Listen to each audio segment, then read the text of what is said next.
Okay,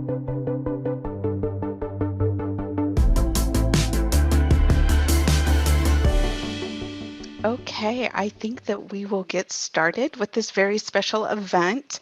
Thank you everybody for joining.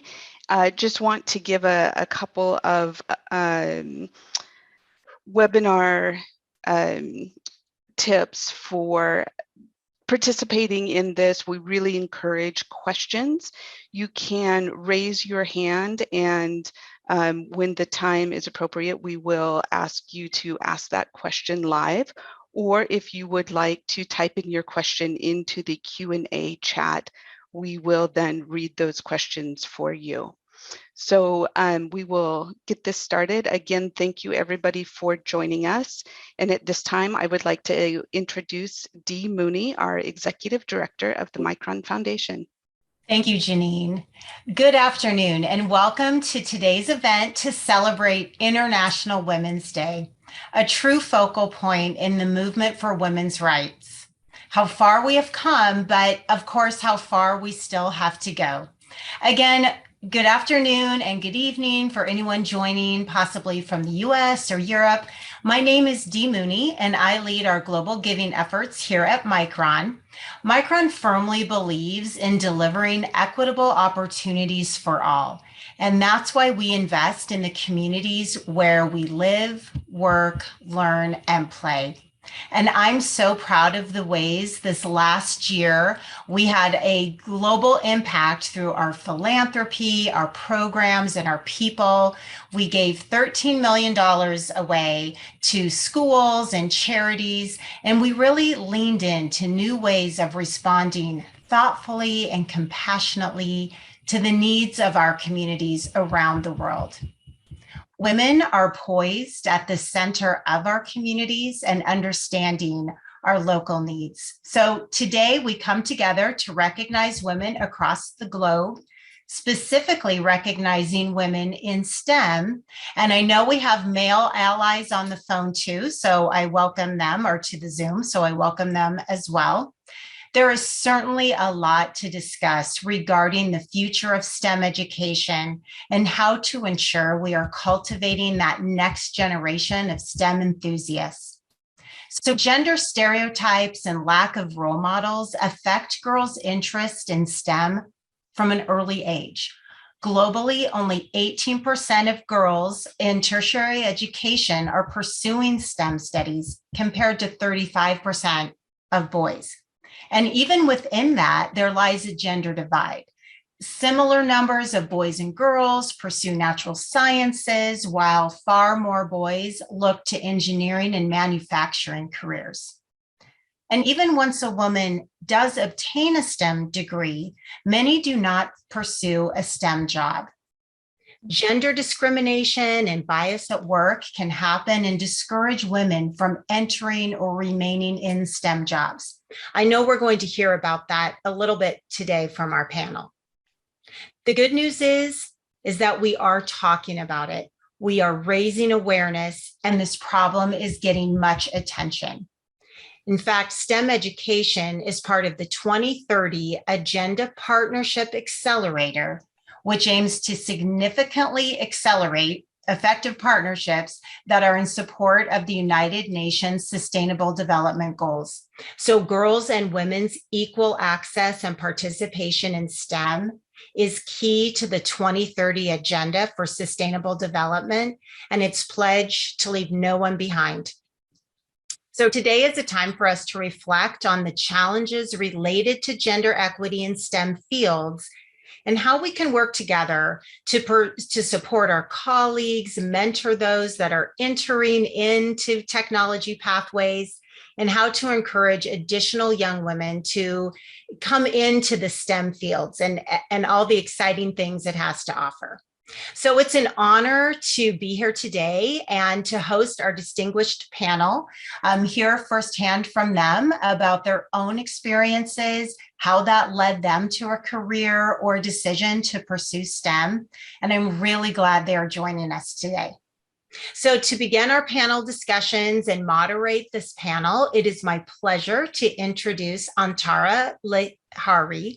Antara is the director of Micron Gives and oversees our giving initiatives in Asia and was paramount to setting up this discussion today.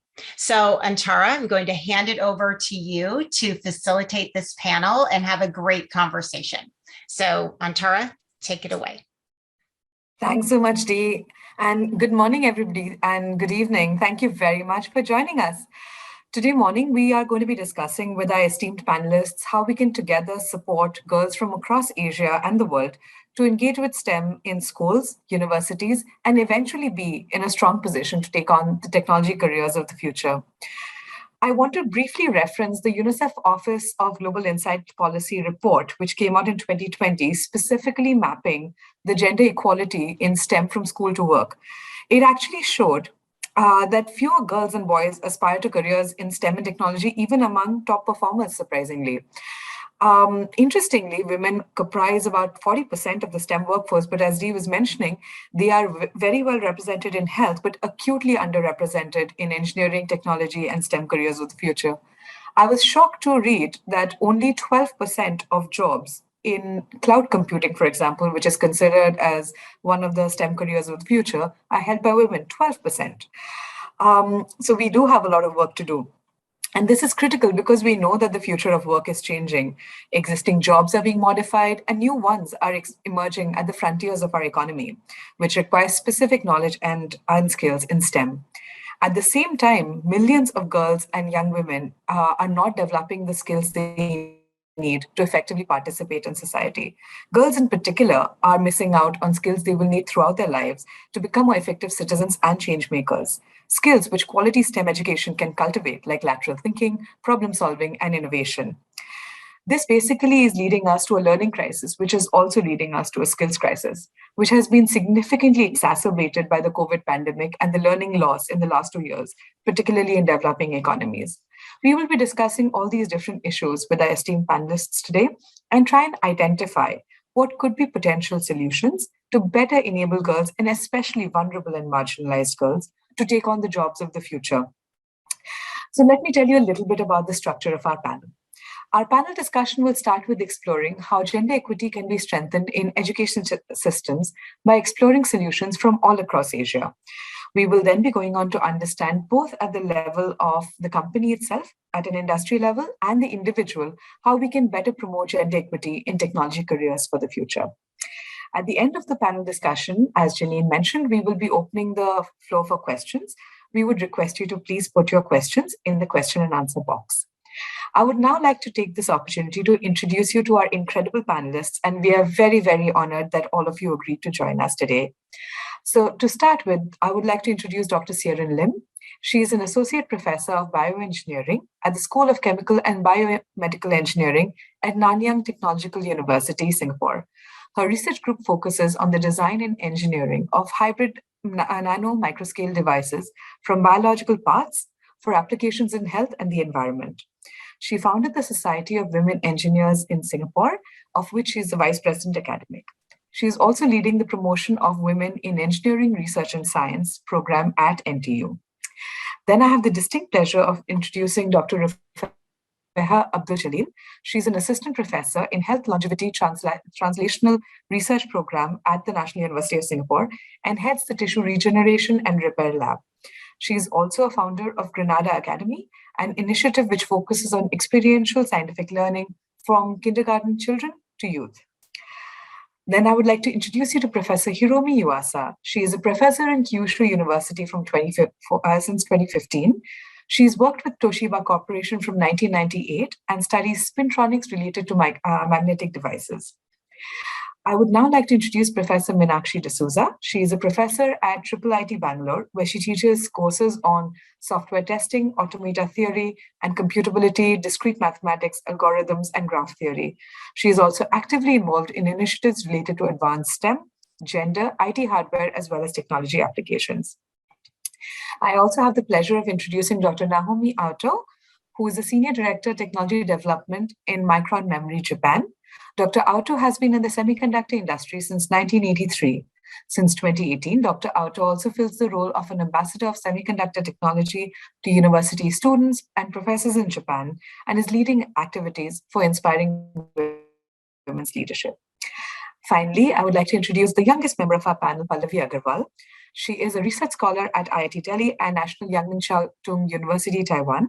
Her research is focused in the area of 2D materials and devices. Thank you very much to all the panelists for joining us today. I would like to start with an opening question to all the panelists and would request you to please keep your answers to 1 minute each. So let's start with Professor Sierin.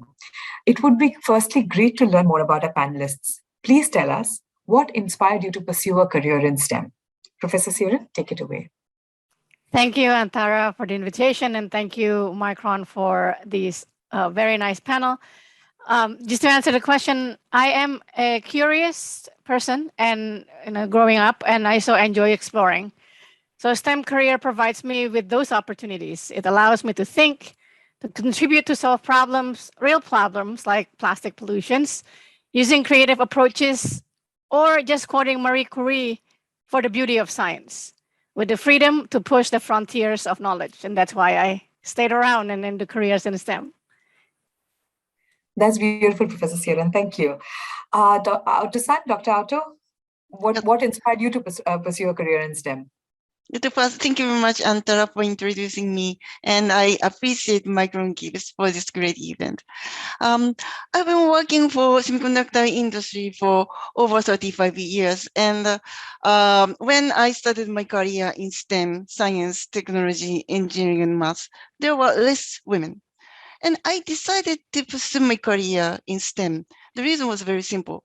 I was interested in find scientific truth. And I admired great and famous scientists such as Einstein, Schrödinger. They inspired me very much. That was my reason. Thank you. That's wonderful, Aoto-san. Thank you. Dr. Rufaihah? Thank you, Antara. Thank you, Micron, for having me on this panel. For your first question, well, I have to give the credits to my parents. They were the one who has always been there for me for anything scientific. There's lots of scientific books at home. They, keep on sitting with me reading National Geographic. We have regular visits to the Singapore Science Center, and my dad even literally teach me using all the exhibits, using the exhibits in the Science Center.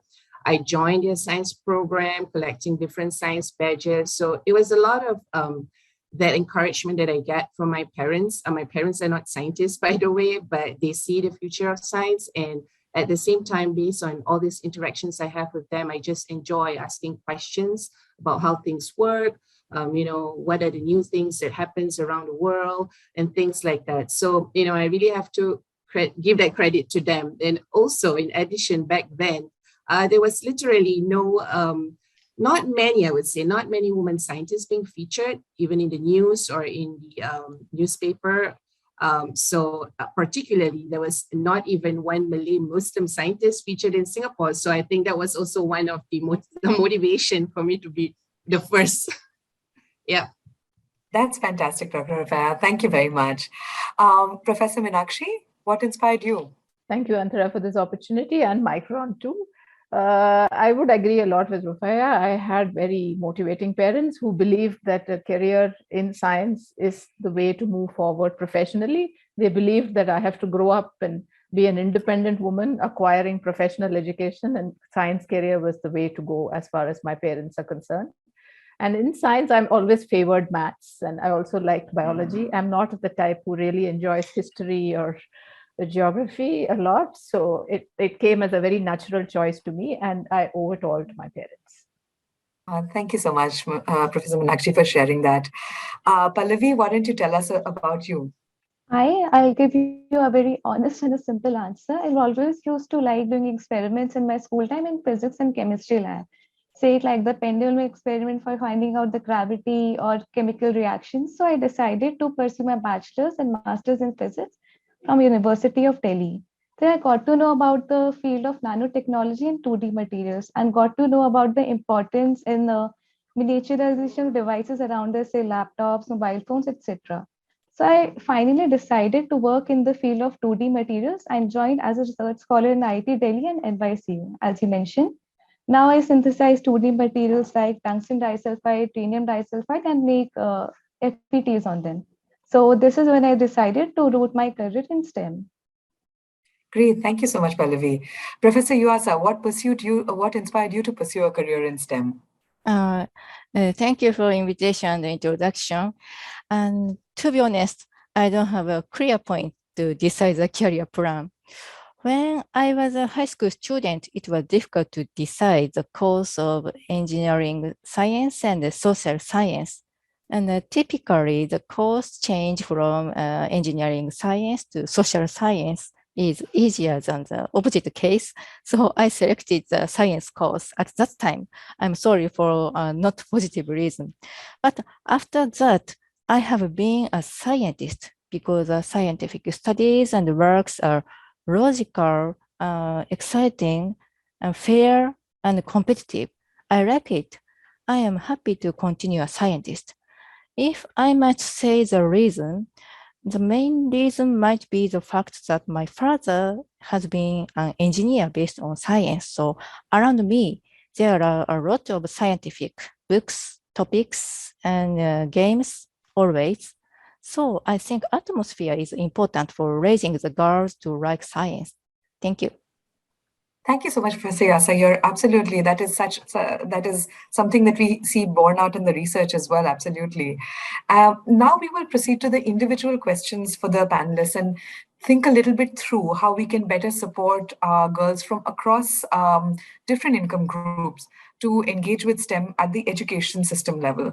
So Professor Meenakshi, if I could please request you to share with us some examples of what you think is being done to improve gender equity in STEM education, and what kind of additional measures would actually be helpful in this context. Professor Meenakshi? Thank you.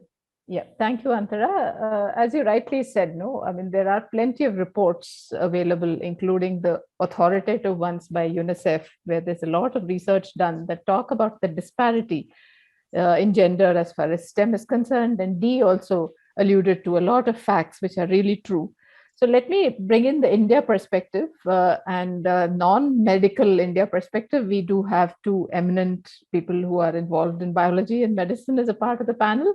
So I'll focus on the engineering and sciences aspect of STEMs in India and the top institutions. So if you take the top tier institutions like IITs, IISCs, IIITs, NITs, and ISRs, we have about 65 to 70 of them, and they admit about 18,000 students every year. And you won't believe a staggering 12 million students write these qualifying exams every year. So the filtering is large, and very few of them make it to these top tier institutions. So where do the rest go? They go to several other engineering colleges, plenty of them in number, 4,500 across our big country. And they apparently have about 7 lakh seats. A lot of them go unfilled. And then, so in India, there's a lot of graduates that's coming out. So now let's focus on women. And if you take women, it's believed that specifically to women, a lot of them become unemployable for societal reasons. Maybe there's pressure on settling down, getting married, moving on, and also for reasons that relate to the quality of education. And a specific study by Aspiring Minds showed that in India, very unfortunately, only about 10% of the women can code correctly, as far as computer science is concerned. And in a country like US, it's a slightly higher number, but only about 33% of the women graduates can still code correctly. So a lot of them come out with a lot of issues that need to be addressed as far as quality of education is concerned. It also matters for a lot of other skills which directly don't relate to coding, like you were talking about an emerging technology like cloud computing. There's also artificial intelligence, algorithms that, taken over our lives, especially in the pandemic. All these skills, they really lack as graduates. And the main thing is attributed to quality education. So what is being done? A lot is being done in the country. Like, for example, there is a lot of higher industry exposure that is being provided to graduates. We do have hackathons where students get to participate. And if you look around an event like this, around Women's Day like this, there are a lot of girl-centric events and hackathons which support women a lot. There are plenty of internships available. A lot of companies, including those like Micron, recruit from not the top tier institutions, but even the other institutions, and provide them on the job training, 6 months, sometimes even up to a year, to bring them up to speed. And we have our new national education policy, which talks about curriculum being very flexible to cater to other soft skills also, which are really needed, because it's a big gap for girls. I mean, the communities, the background they come with, they may not be able to communicate well. They might even suffer from small hiccups like, being assertive, arguing for a good salary, being able to write a good CV. A lot of soft skill trainings are needed for girls specifically. So a lot of that is being provided. And countrywide, we now have a lot of what we call MOOC initiatives, massive online learning platforms. One such thing specifically for engineering and science is the National Portal for Technology-Enabled Learning, NPTEL, which is coordinated by the Government of India. And if you see, there are thousands of students who take up these courses in addition to their mainstream engineering education. And that is providing, and these are being taught by the faculty from the top tier institutions. So they get access to that kind of education sitting in their own college or school. And lastly, companies like Micron are one of the leaders in that. Plenty of scholarships are being provided exclusively for girls to aid in their higher education. So we have come a long way, as Dee said, and we have a long way to go together, and we hope to do so with support from everyone. Thank you, Antara. Thank you so much, Professor Meenakshi. That was very, very interesting. And thank you very much for sharing all of these different insights with us. Let's move from the university level to thinking a little bit more about how gender equity can be dealt with at a tertiary and country level. Professor Sierin, if I could please request you to tell us a little bit more about how cultural bias and barriers can be tackled to increase representation of STEM across all of women across all STEM disciplines. Would you have any success stories that you can share with us in this regard, in how the gender equity gap can be dealt with at a tertiary and country level? Professor Sierin? Yeah, thanks, Antara. And I would like to echo with Professor Meenakshi, who just mentioned about the situations in India, and also the quoting a little bit on the statistics. Just to give a little bit of perspective as well from Singapore side, in a national survey we conducted by POWERS, which is stand for Promotion of Women in Engineering, Research and Science, an initiative funded by the Ministry of Education. Last year in Singapore, we found that about 55 to 58% of women trained in Singapore in STEM went for a job in STEM, compared to 70% of men. And so from various other studies, we found that we need support. I think this is already mentioned, and it's again, the same are needed for, we need support from and partnerships at all levels, from individual faculty members at the university to the university leaderships, and likewise from each resident of a country to the country leadership, between, as well as partnerships between industry and universities. And we all had a taste of how cultural biases or hinders or prevents our progress. So it is important to have a supportive environment where women in STEM can thrive.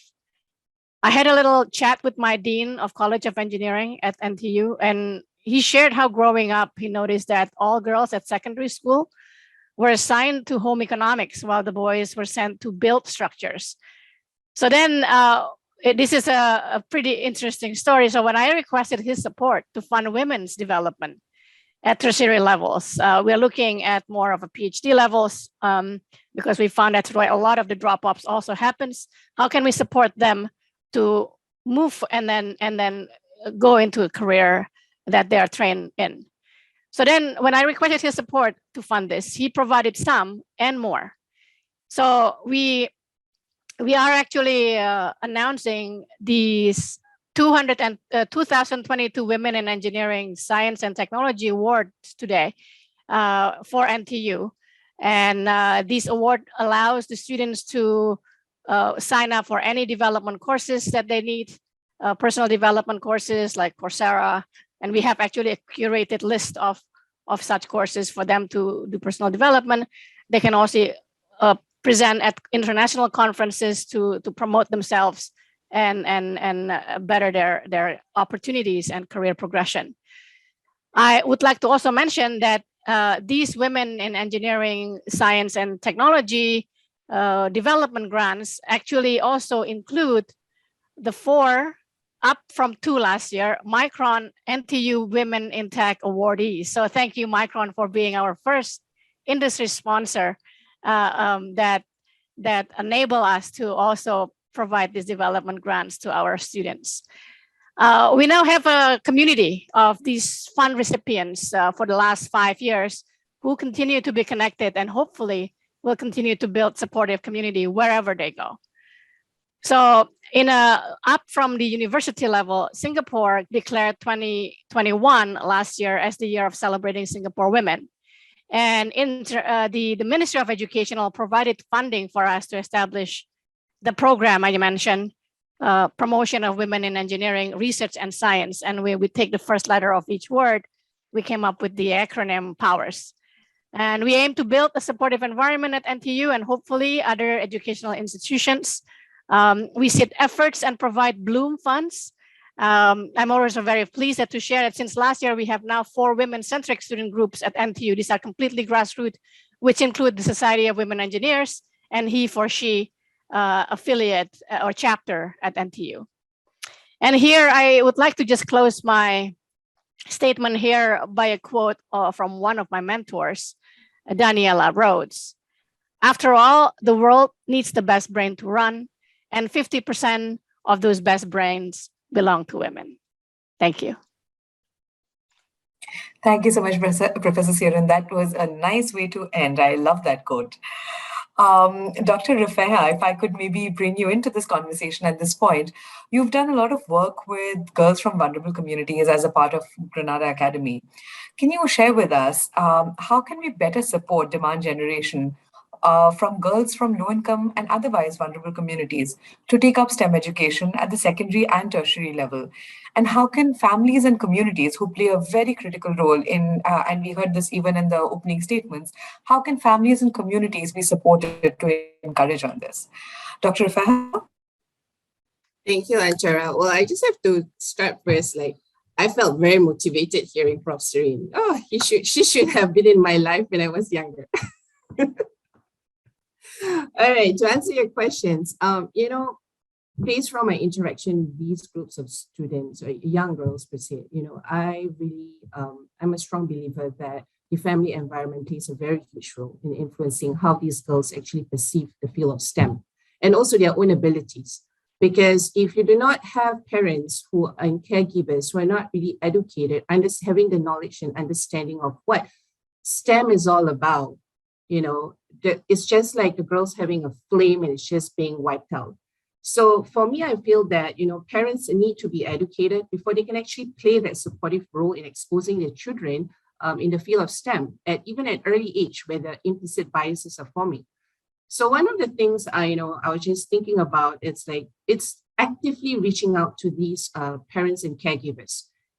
We could look into organizing a large-scale communication campaigns that can actually help to transform their perceptions of these girls in STEM. We need to highlight that STEM skills are actually very pervasive in everyday life, and they actually contribute to the development even to their own daughters, families, and communities. So we need to really emphasize that. And of course, not forgetting, emphasizing the economic benefits of high-wage, high-skill STEM fields, as well as the broader applications of STEM disciplines. So I felt that that's really something that communication campaigns has to be out there. But, they are always busy. Parents from low income, they're always away. It's kind of challenging to organize, but we do need to do something about that. Having small workshops for them to hear them out, capture their feedbacks, their knowledge and perception of STEM. Once we understand where they are coming from, then you can start at the community level and even to the girls themselves, the different programs that you want to organize to target them. But for the parents and caregivers, we still need to reach out to them to showcase and celebrate the successes of girls from different STEM fields, and also linking these communities with even employers from companies that can share their experiences of women India STEM companies, STEM related industries. So for the girls, I think to kickstart, probably it's good to have focus group sessions with them for those who are really interested. You know, you can encourage them to have conversations about their career aspirations, the various options available, what challenges they face, because for these group of students, they might have many different kinds of challenges that we don't even know about. You know, we don't live their realities, right? So we need to have these conversations with them. We can share with them the benefits of being STEM and things like that. So that's a good start. So once we get all those feedback from them, then we can start again organizing the appropriate programs for them. But in general, I would say the role models and the mentorships are very key for them. And connecting these STEM professionals with these girls in schools for role modeling and mentoring is really, really key. And I'm not talking just about the face role model or the one-off mentoring. It has to be a very intensive mentoring. It really needs time from these STEM professionals. And sometimes I do have to admit, we do not really have the time for that. So this really need to be worked on. They feel more comfortable if they have role models that look like them, talk like them, share their life experiences, or else there's no connection. They cannot connect with you. So I know there's a lot of events or programs, you know, that provide girls with opportunities for job shadowing, mentorship, you know, matching them with emerging industries. That allows the students or the girls to actually see what is out there. Oh, and they could actually see, oh, there are a lot of ladies out there who's participating in STEM. So that's really key. So we need to look into that.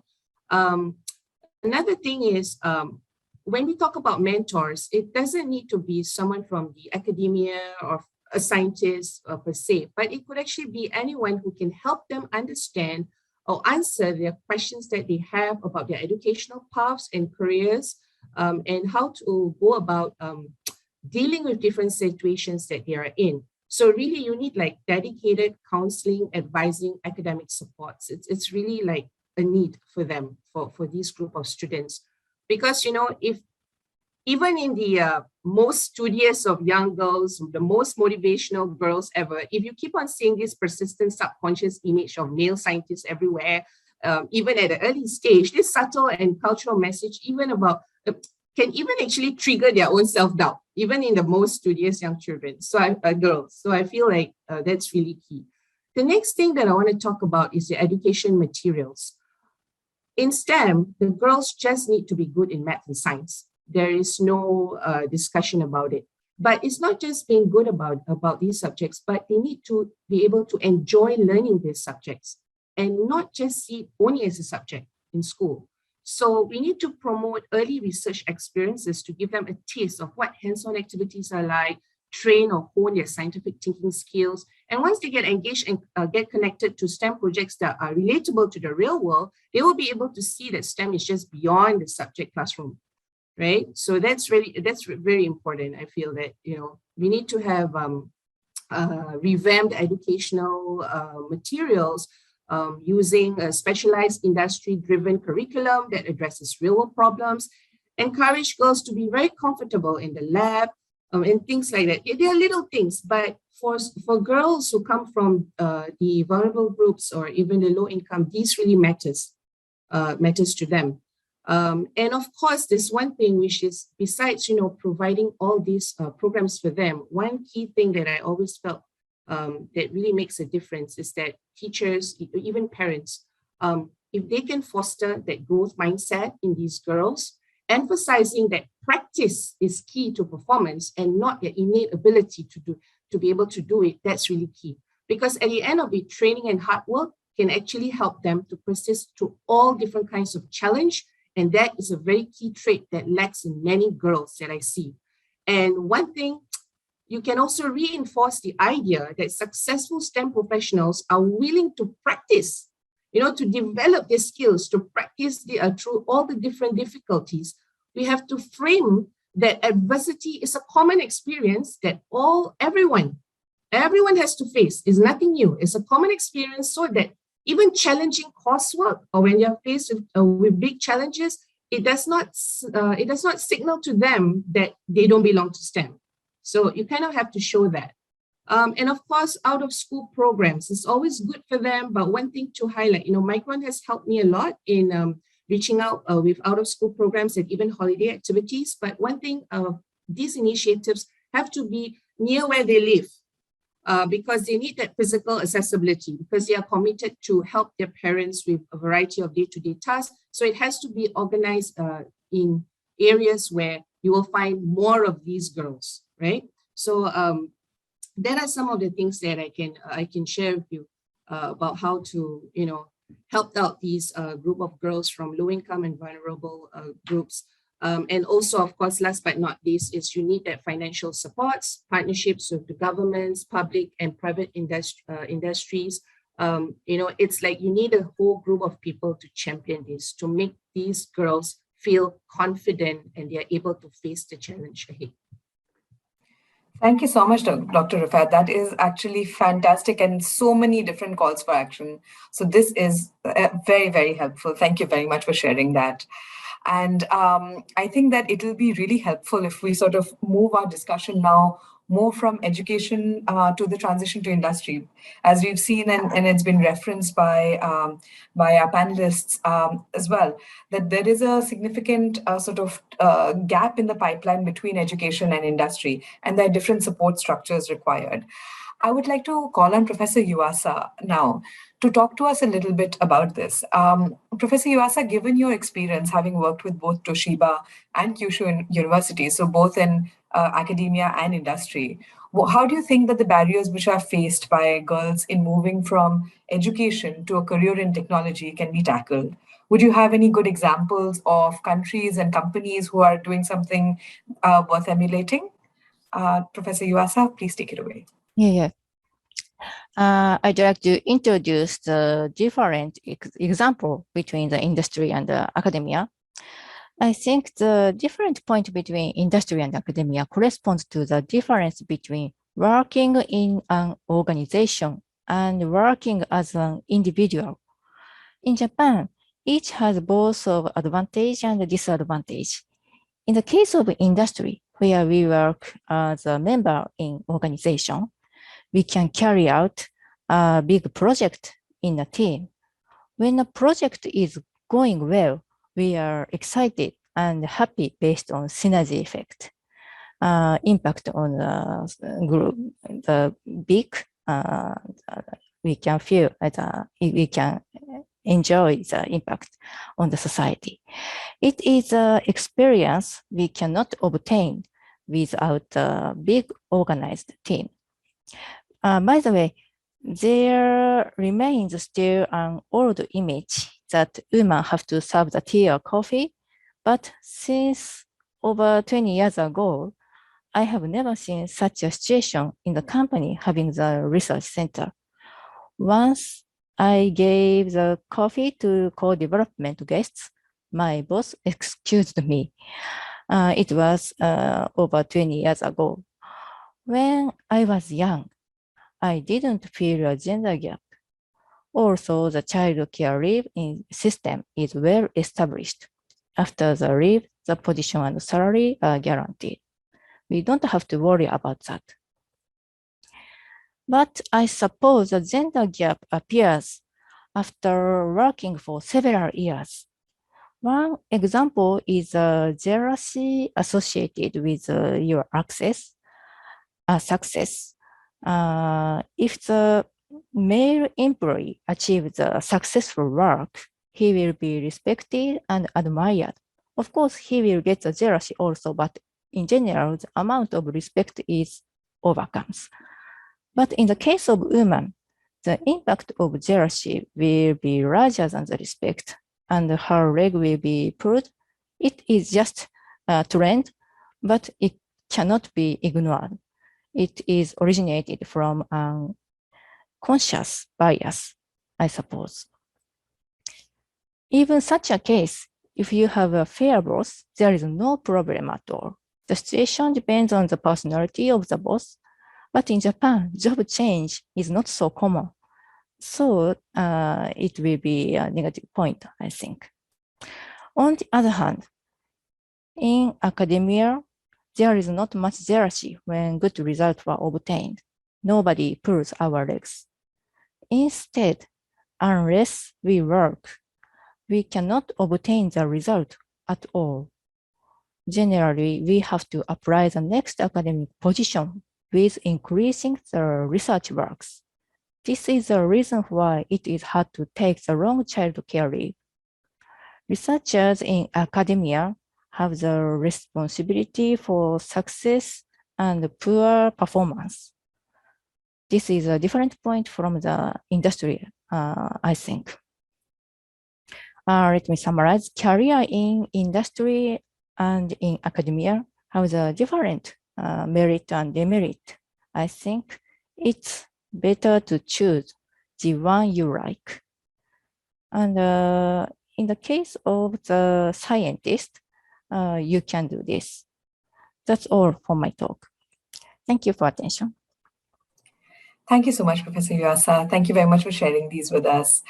I think that it'll be helpful for us to also listen to how does one actually tackle a lot of the softer issues that are being faced also. And several of our panelists referred to it. So if I could please call on Pallavi to talk to us about how does one actually tackle these perceptions of assumed difficulties that STEM careers have, whether it's around the stress caused in STEM careers or around balancing career with family. And these are the very common questions that we hear, and several of our attendees had also requested for an answer to this. So, Pallavi, we would love to hear from you on this. Yeah, I guess the first barrier women should overcome is that they should break the age barrier and confront the society. For example, whenever in India a woman crosses the age of 25, she starts beginning to be pressurized by society. Like whenever they go to a family function, any public gathering, they're being asked the question, when are you getting married? When are you going to have children and all that? So what happens is one of my friends started stop going to these functions because she always used to say that, what would I do by going to these functions? I only have to answer one question about my age, my marriage, my settlement, etc. So I will advise them that girls should stop to hide themselves. I mean, we are not doing anything wrong. We are just getting ourselves educated. Then why do we have to hide away? We should confront the society, break our fear. We should let the people know that we are getting educated and we are having certain advantages of that. We are being respected by the society, and also educate them enough to support their daughters or sisters' education. Second thing will be financial independence. I think in India, getting graduated is far more easier than getting post-graduated or furthermore than that.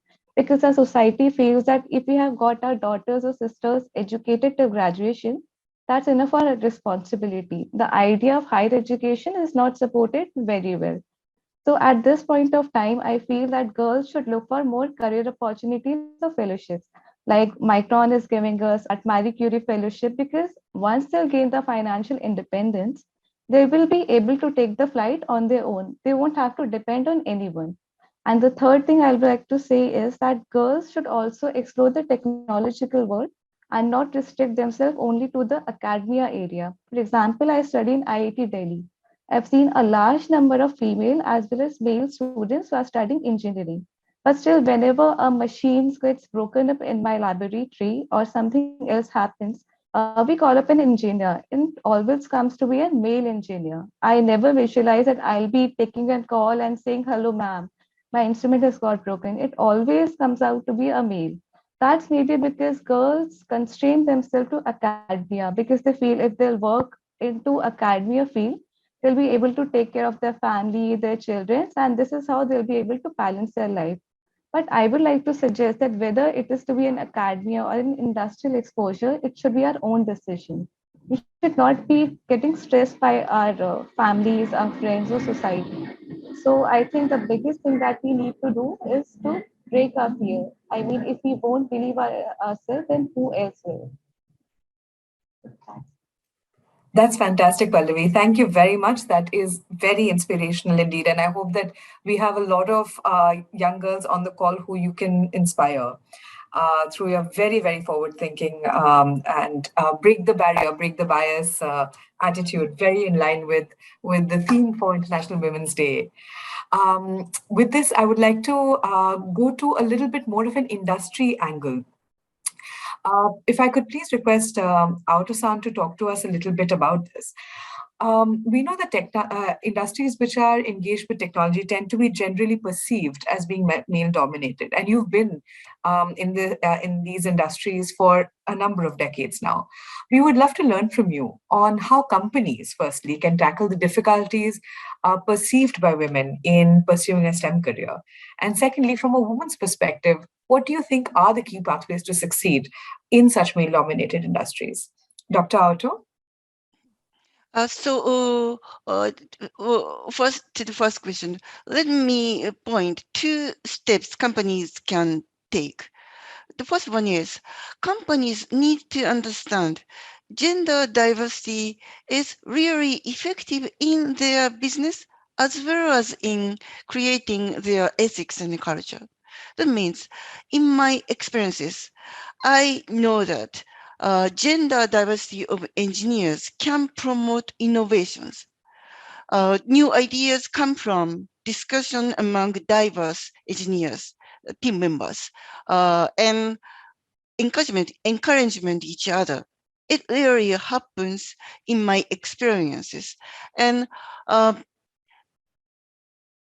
new ideas come from discussion among those diverse people. And it happens in technology development and engineering. And I guess it must happen in various business scenes.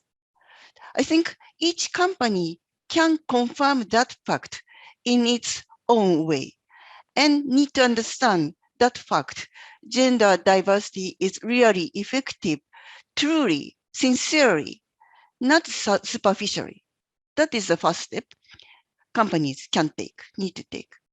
The second step is companies can increase the opportunities for women intentionally. If we leave the society change to nature, it must need time. But companies can take the action to increase the opportunities for women intentionally and strategically. They can do. Then we, women, can show our capabilities and performances. So that is what companies can take action. So let me summarize it. First, truly understand the importance of gender diversity. And next, take the action to increase the opportunities for women. Those are the approaches companies can take, the two steps. This is my understanding. Thank you so much, Aoto-san. Would you have any learnings that you'd like to share with us as a woman on how women can succeed as well in such male-dominated industries? Could you say that again? Excuse me.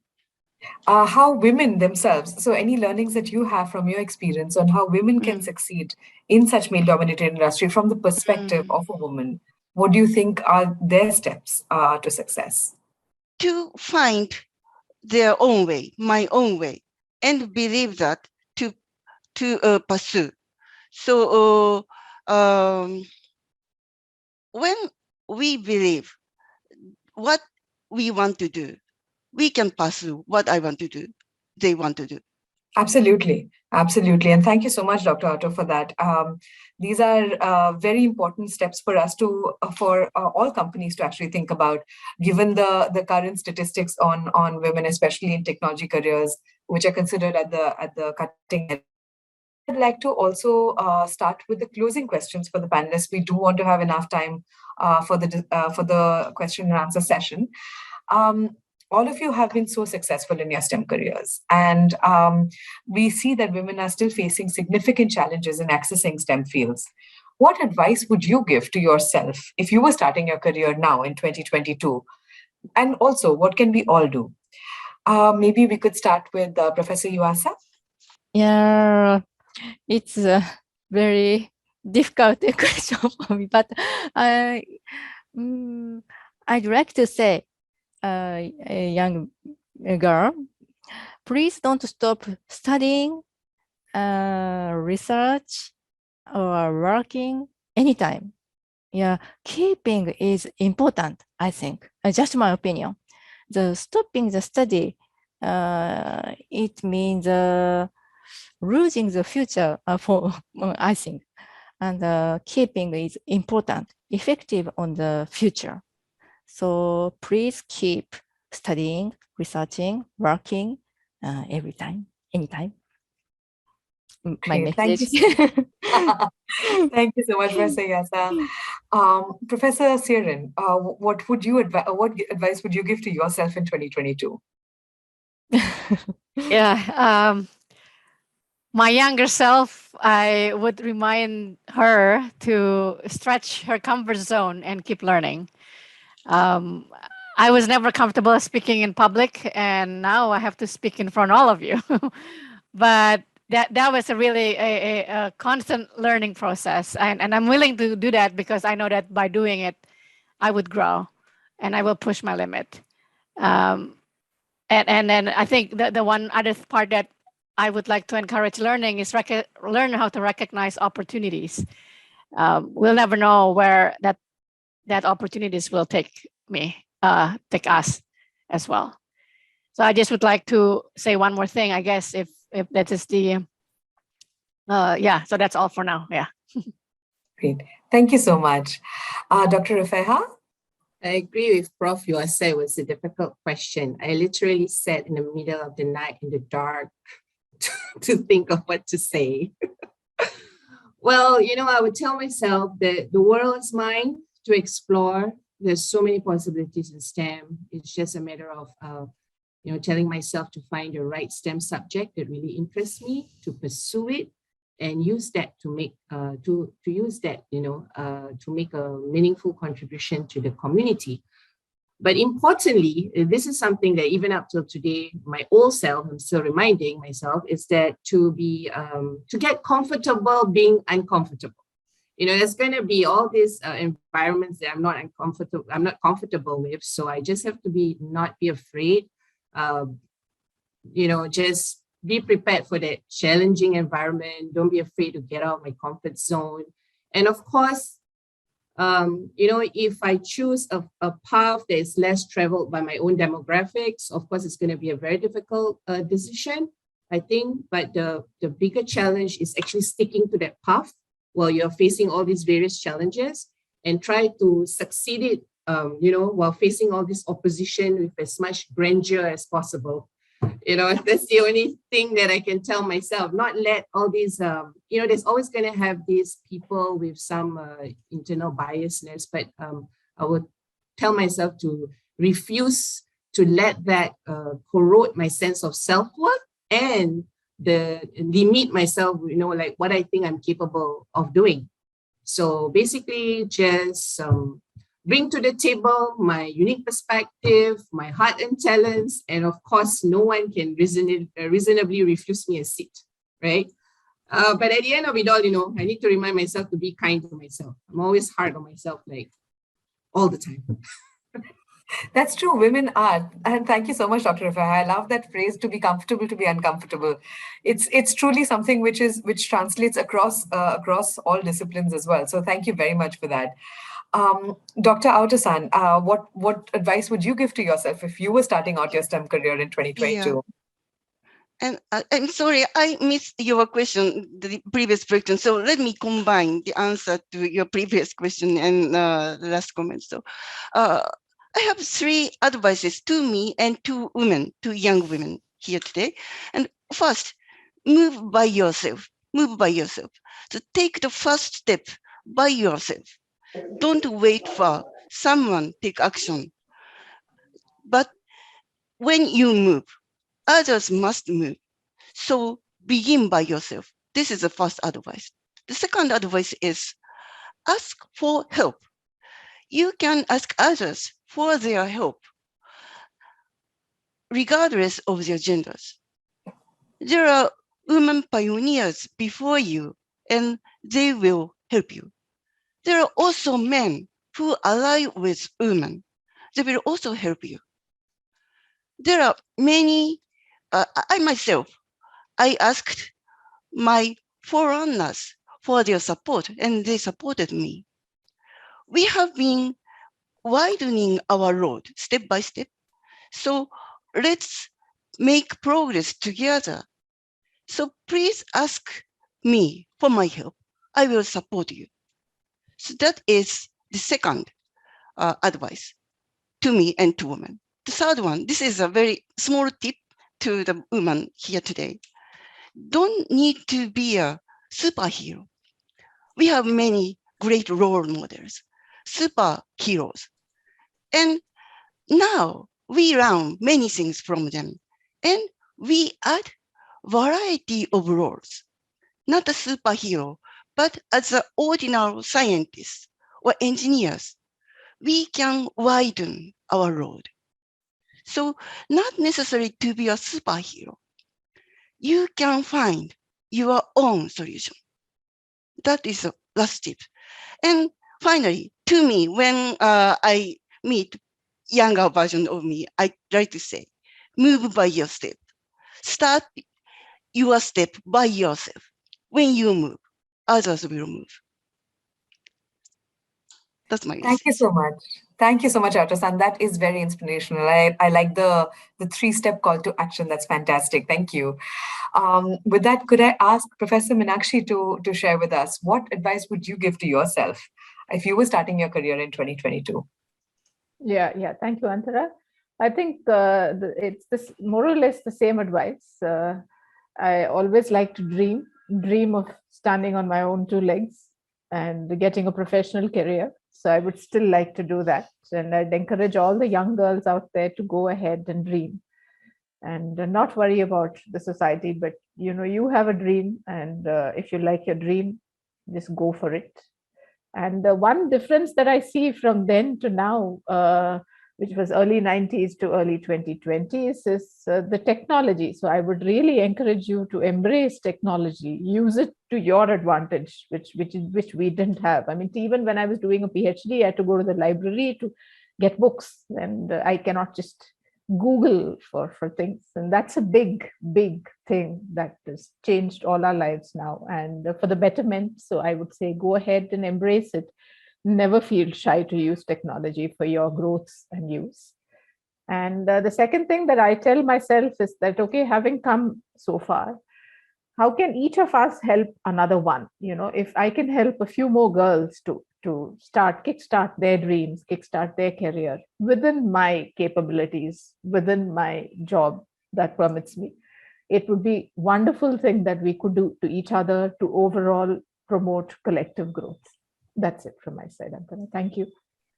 Thank you so much, Professor Meenakshi. And it's so true. If each one of us reaches out a hand, there will be a stronger community all around, for sure, to support anybody who would want to engage with the world of STEM. Now, for the youngest member of the panel, Pallavi, you are starting your career in 2022. You are you're doing your PhD right now. What advice would you give to others who are similarly starting out their careers?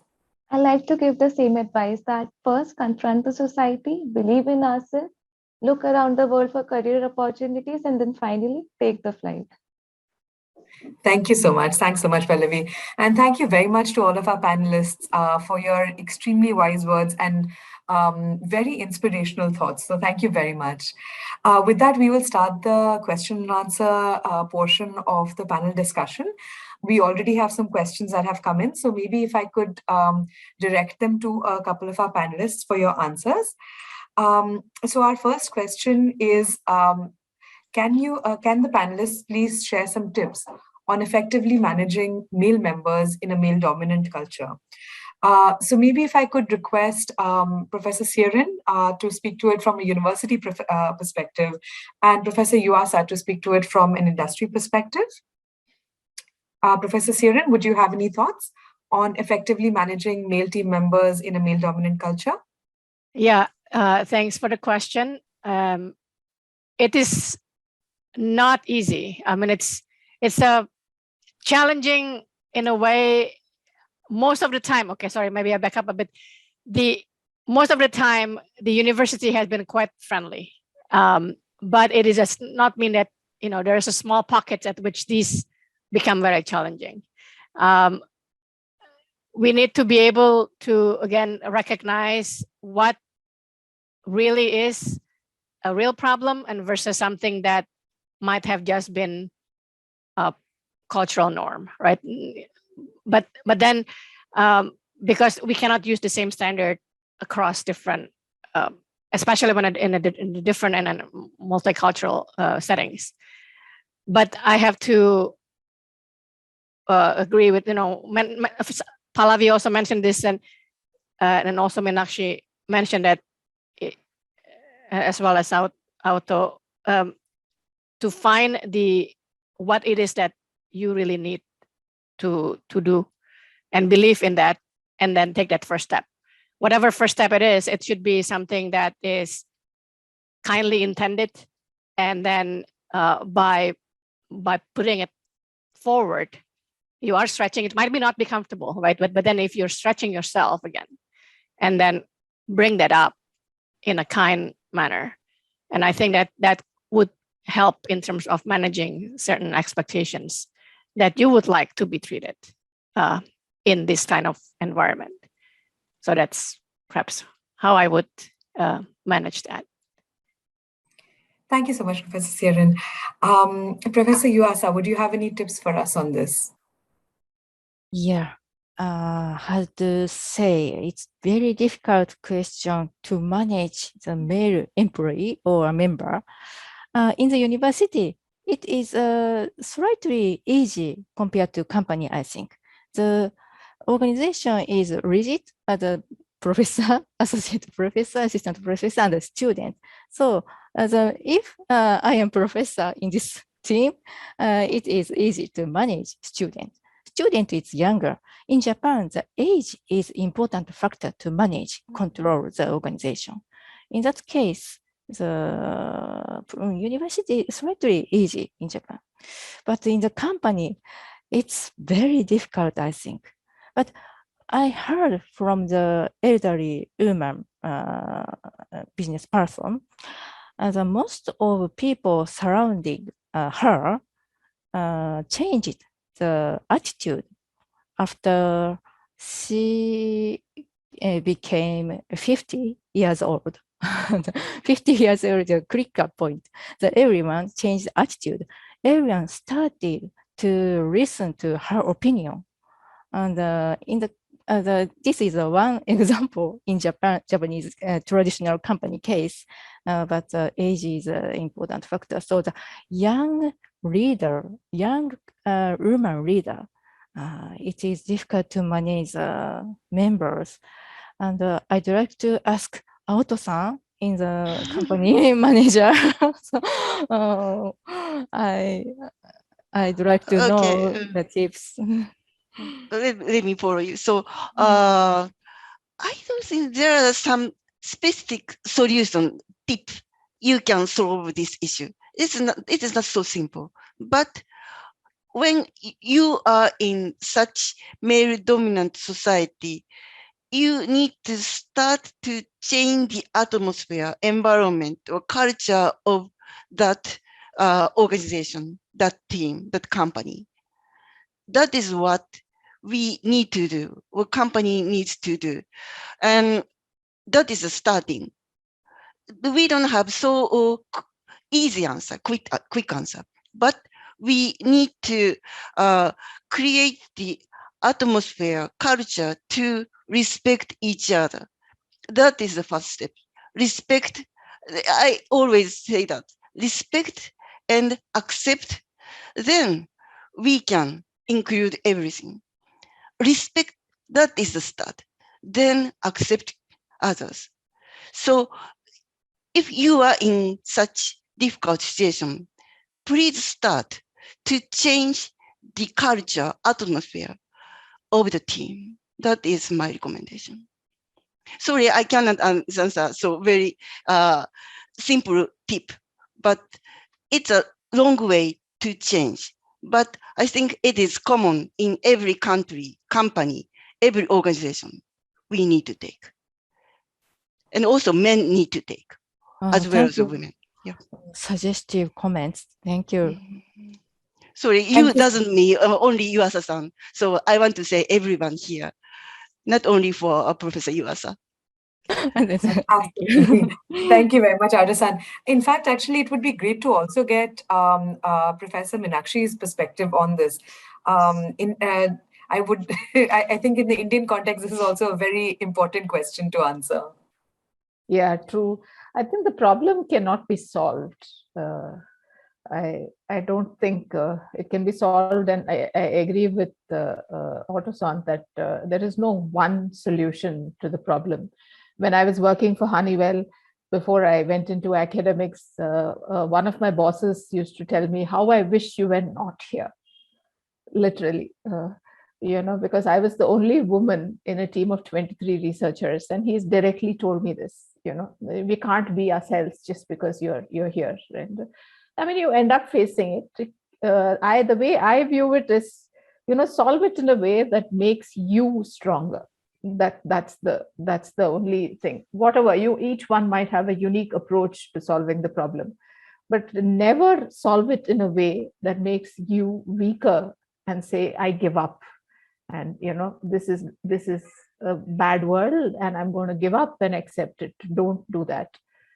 Find out solutions that make you stronger to go ahead and face it, and maybe make another one who's following you also easier for her to face it. That is very important. And specifically to India, as Pallavi rightly said, there's a lot of pressure around marriage and maternity leave, and there are lots of changes in policies if you take a maternity leave, and people just literally discount those 6 months from your career trajectory, and there are lots of conflicts like that. But we just have to keep moving and solve it in any way that makes it easier for us, makes us stronger.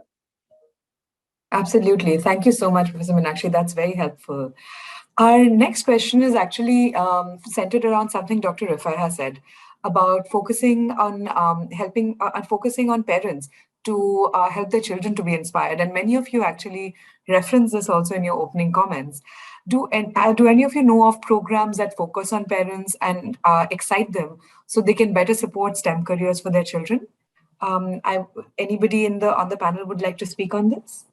Dr. Rufaihah, maybe you could start us off. I've not seen any that targets the parents. That's why when I was preparing for this webinar, I thought there's something that we could look into.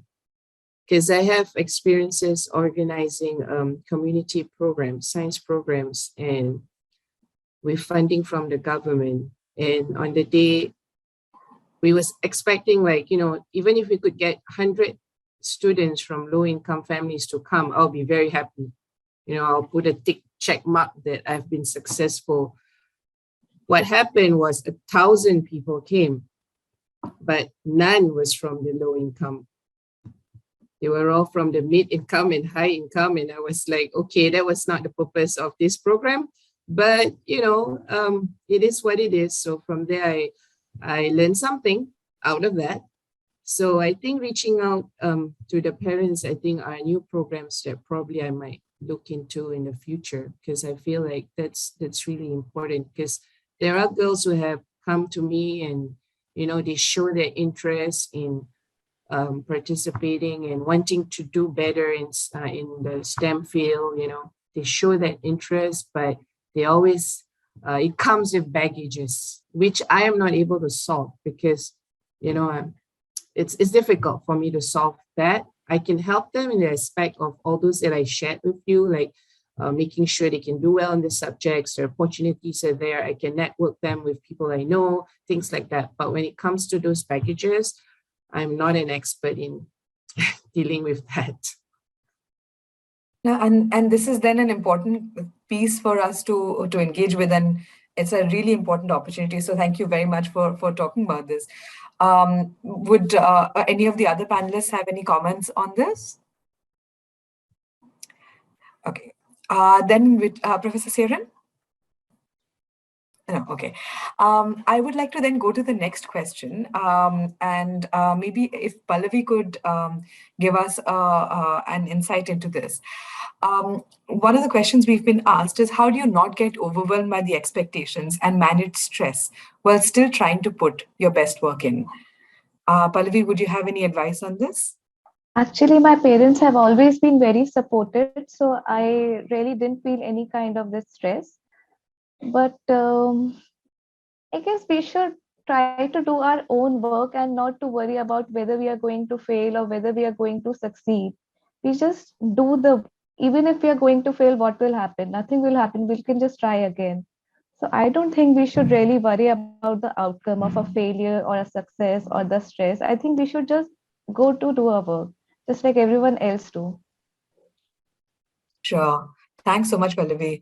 I also wanted to take this opportunity for us to think a little bit about the effect of the pandemic also. One of the questions that's been raised is, are there new challenges that the pandemic has introduced? And if so, what is it that we can do differently? Maybe we could start with Professor Sierin. Hi, yes. We actually did a small study on the effect of pandemic on women academics around the world. And certainly interestingly, the partners have been very, very supportive compared to what we had expected. So that was an interesting result from that study. So I think, yes, it is a challenging time for everybody, but then it's important to recognize and to extend the support from the immediate family. And that I hope everybody will get that support, especially the spouse, understanding that it's not easy, and it requires partnerships, right? So this is again in nuclear partnerships, and then once we are good, then we can actually extend that help to others. And I think that's how we should move on going forward. It doesn't matter where and what the situation will be. Thank you so much, Professor Sierin. Maybe if I could request Professor Yuasa to also talk to us about any new challenges that the pandemic has introduced and anything we can do differently. Yeah, can I talk about this? The pandemic has a big impact on the education field,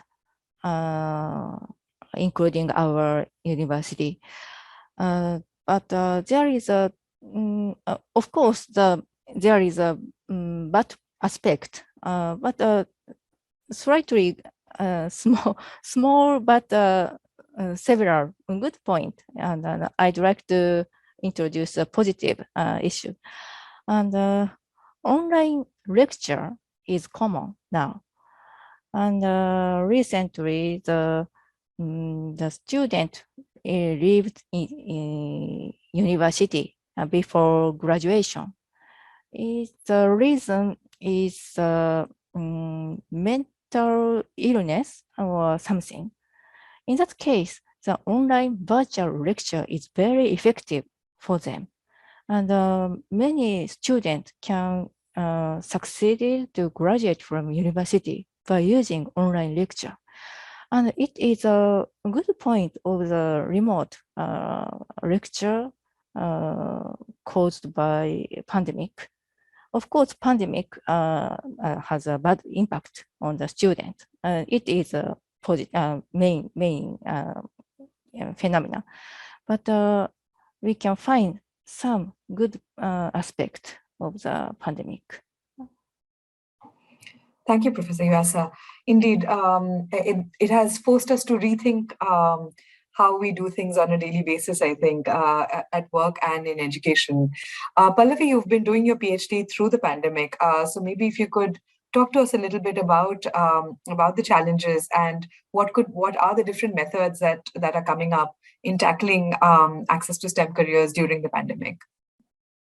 Actually, I faced a lot of difficulties during the pandemic as the labs weren't working for about 6 to 7 months. So my instruments also stopped working. I was also not being able to access to the lab facilities, so my PhD, I guess, might get delayed. But then I started thinking of other opportunities, and I joined this joint doctoral program with NCTU, that is National Yangming Chaita University. And I also applied for the fellowship, which is being offered by you, that is Micron.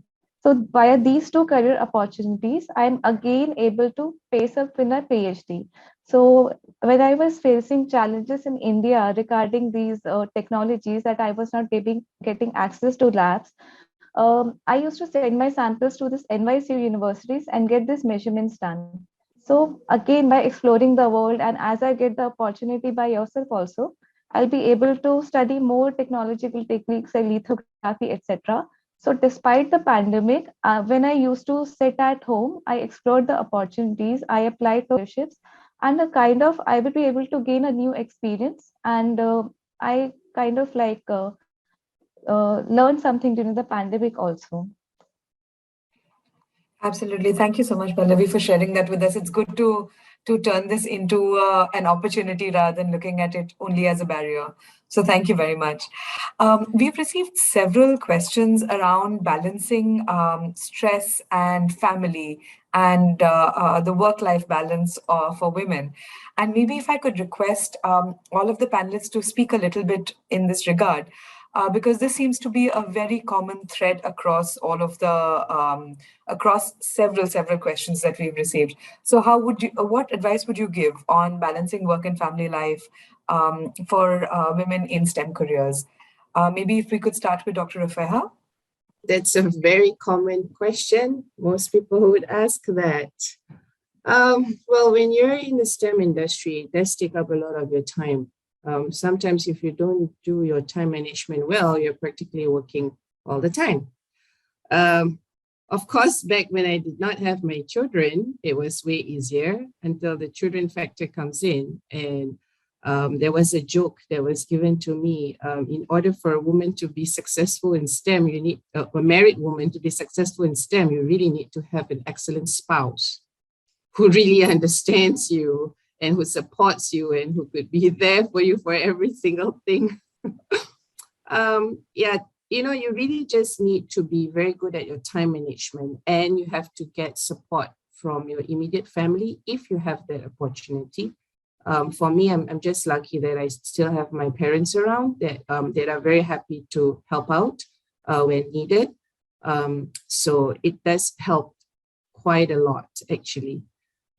Yeah, and you just have to also, you know, in the midst of being busy, I mean, I'm always busy all the time. Sometimes I just feel like the need to really have my downtime, which I barely can get, which is really important for all of us to have, or else we all will go insane. You just have to make time for it. Yeah. I mean, we are, after all, humans, you know, we are not robots. It's true. It's true. We tend to hear a lot about working, balancing family and career, but what about family, career, and yourself? And the pandemic has really put the issue of mental health really at the forefront of what we need to also focus on.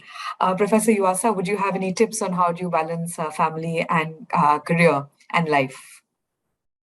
Yeah, in my case, I before mentioned, I didn't succeed my balance of my life and career, but just my opinion. And perfect performance is not necessary for balance. We want both a life and a career. But sometimes the career is dominant, and sometimes the priority of the life is high. And balance is not necessary always, not equal, and the balance not equal is allowable, acceptable. And in my case, I got married with my husband. My husband was a colleague in the company, and I spent the first 5 years, 24 hours together. The office and home 24 hours. And we left the company. Both of us left the company. We separate. We lived in Fukuoka in Japan, and my husband lives in Kawasaki now.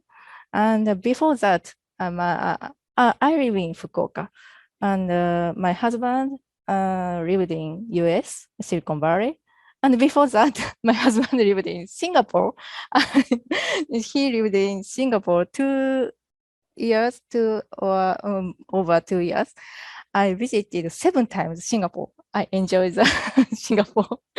And anyway, the separate life is acceptable or not acceptable. It depends on the personality and the style of the family. And in my case, it is acceptable, owing to the 4G, anytime we can connect by using the FaceTime or something. And so it is a one example to continue the life and the career.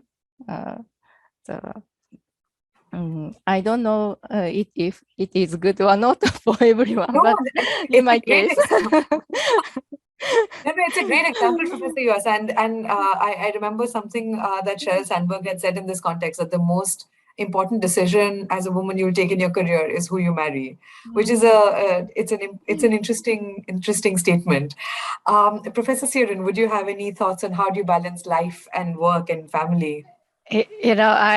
I'm one of those who is still having fun with my job, and it's my life is my job, and it's everything. I don't really have distinctions between those lines. They're pretty blurred to me.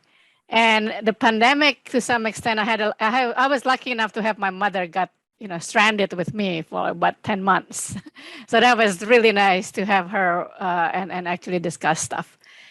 But at the same time, I'm getting antsy, so then I actually need to do something.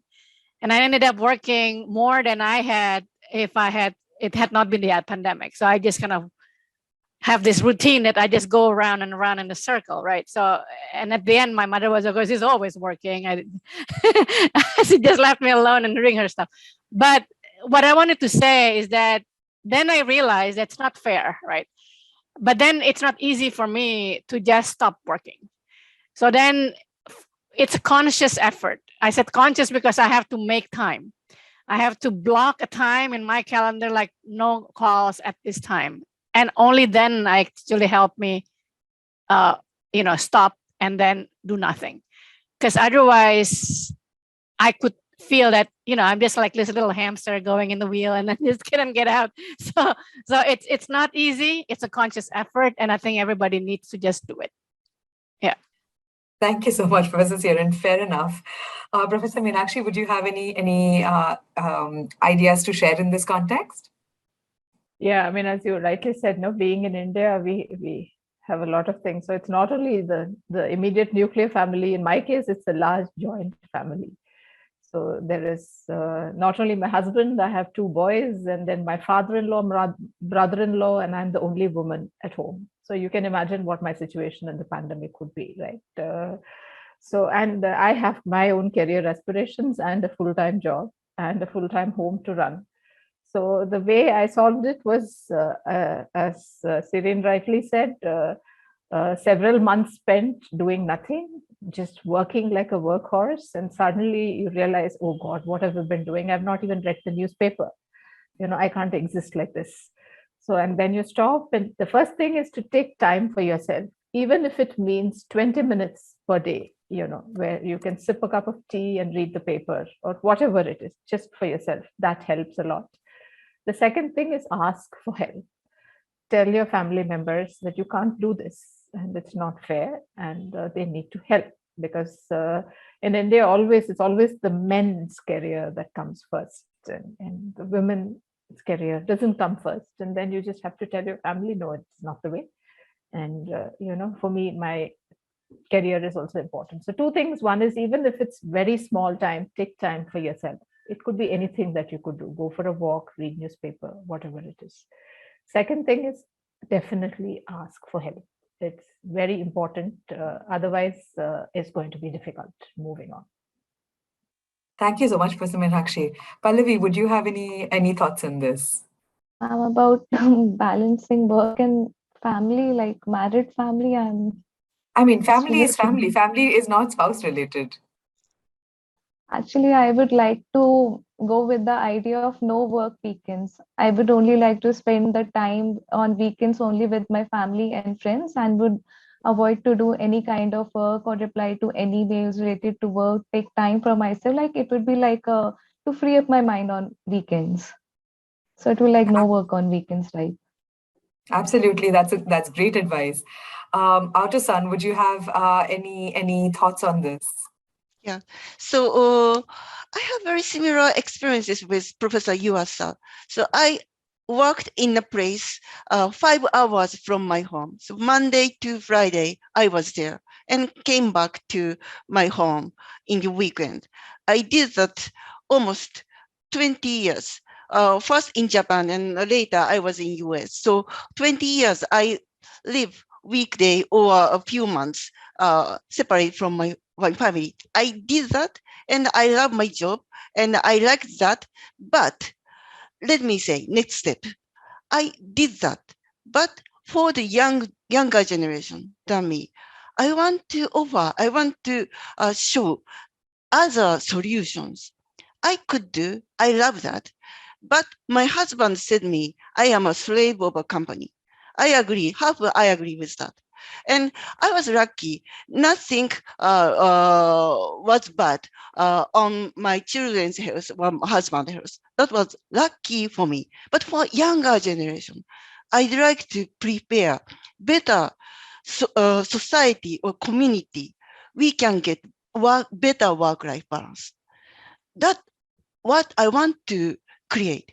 And there is a good impact of pandemic. Pandemic is not so good, but it shows that the other solutions, how we use online or what is the best work-life balance. The pandemic gave us the opportunities to consider what is other options. So it was a good chance for us to consider the next step, future solution. So I did that, but I want to change that for better work-life balance. That is my answer. Thank you so much, Aoto-san. That is very inspirational indeed. And yes, that's probably been the only one of the few saving graces of the pandemic, that it has shown one of the ways in which you can have work-life balance is to actually allow remote working, and it allows a lot more flexibility across genders, in fact. So not just for women to take care of the family or the children, but also for men to do so as well. So for men to be equal partners in families. So with that, I would like to close this panel and thank you very much to all of the panelists. I'm going to hand it over to Dee to close us out and for her closing remarks. Thank you very much. Well, wonderful. Thank you, Antara, and thank you to all of our panelists. This hour and a half just really flew by listening to all of your answers to the thoughtful questions. So really want to thank you, and just heard a lot of great information about role models and growth mindset and quality education. A lot about stretching yourself, absolutely about encouragement, and even those little, good jobs and way to go, and just that encouragement, I think really goes a long way, not only on those students that really excel at math and science, but even those, really, especially those that struggle. A little bit of encouragement to give them that ability to provide some confidence, to have them stretch themselves.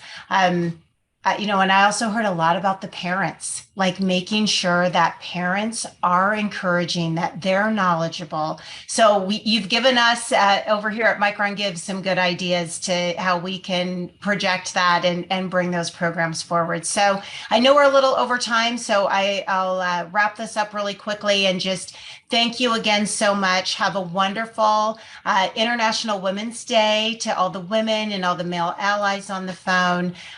Let's do a wave to everyone and thank them for their time. So thanks for attending today. Have a great day. Thank you. Thank you. Thanks, everyone. Thank you, Micron, for the invitation. Bye-bye. Thank you, Thank you very everyone. much. Thank you very much, everybody. Thank you, everyone. Thank you.